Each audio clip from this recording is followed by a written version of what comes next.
तो यहाँ बताया जा रहा है कि एक डिब्बे का वॉल्यूम बराबर है 405 सेंटीमीटर क्यूब के। इस डिब्बे की लंबाई बराबर है x सेंटीमीटर के, चौड़ाई बराबर है x जमा 4 सेंटीमीटर के और इसका कद बराबर है 9 सेंटीमीटर के। और जाहिर है हमसे लंबाई चौड़ाई की कदर मालूम करने के लिए कहा जा रहा है। भाई ये डिब्बा कुछ इस तरह का दिखेगा। ये लंबाई है यानी x, ये चौड़ाई होगी जो कि है x जमा 4 के बराबर और ये इसका कद है जो कि 9 सेंटीमीटर के बराबर है। अब ये डिब्बा असल में क्यूब है और क्यूब का वॉल्यूम बराबर होता है लंबाई यानी x ज़रब चौड़ाई यानी x जमा 4 ज़रब कद यानी 9 के। और यहाँ वॉल्यूम हमें मालूम है कि 405 के बराबर है। और अब हमें x के लिए इस इक्वेशन को हल करना होगा।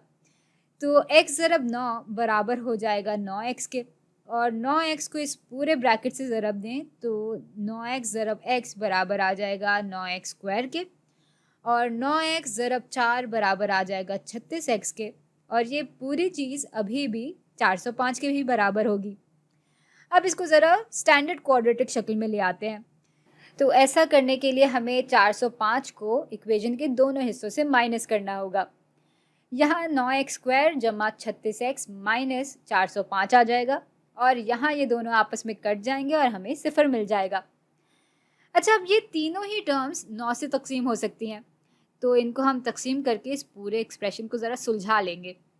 ये हो जाएगा x स्क्वायर, ये हो जाएगा पॉजिटिव 4x और ये हो जाएगा नेगेटिव 45 और ये पूरी चीज़ 0 के बराबर होगी। अब अगर ये सिर्फ एक्सप्रेशन होता तो उस सूरत हाल में हम 9 को फैक्टर आउट करते, लेकिन चूंकि ये इक्वेशन है तो हमने 9 से इक्वेशन के दोनों हिस्सों को तकसीम कर दिया। यूं इक्वेशन की बराबरी भी नहीं बिगड़ी और ये हिस्सा सुलझ भी गया। अच्छा, अब चूंकि इस दूसरी डिग्री वाली टर्म का कोएफिशिएंट 1 के बराबर है तो इसको फैक्टर करने के लिए हमें बस 2 ऐसी इकदार चाहिए होंगी जिनको जब हम आपस में जमा करें तो हमें 4 मिल जाए और जिनको जब हम आपस में ज़रब दें तो हमें नेगेटिव 45 मिल जाए। इनका ज़रब नेगेटिव में मिल रहा है तो एक कदर पॉजिटिव होगी और दूसरी नेगेटिव, और इनको जमा करने से हमें जवाब पॉजिटिव में मिल रहा है तो इसका मतलब होगा कि इनमें से जो बड़ी कदर है उसका साइन पॉजिटिव होगा। मेरे दिमाग में एक कदर आ रही है पॉजिटिव 9 और एक आ रही है नेगेटिव 5 और यूँ ये पूरा एक्सप्रेशन फैक्टर होकर बराबर हो जाएगा x जमा 9 ज़रब x माइनस 5 के।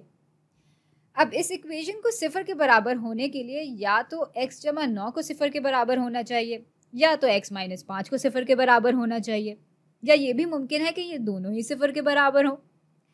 तो ये हल होकर बराबर हो जाएगा नेगेटिव 9 के, जबकि यहाँ x बराबर आ जाएगा 5 के। अब बात यह है कि लंबाई नेगेटिव में तो नहीं हो सकती, इसलिए इस सूरत हाल में x की ये कदर ही मुनासिब है, तो इसको हम हटा देंगे और इसको हम रख लेंगे।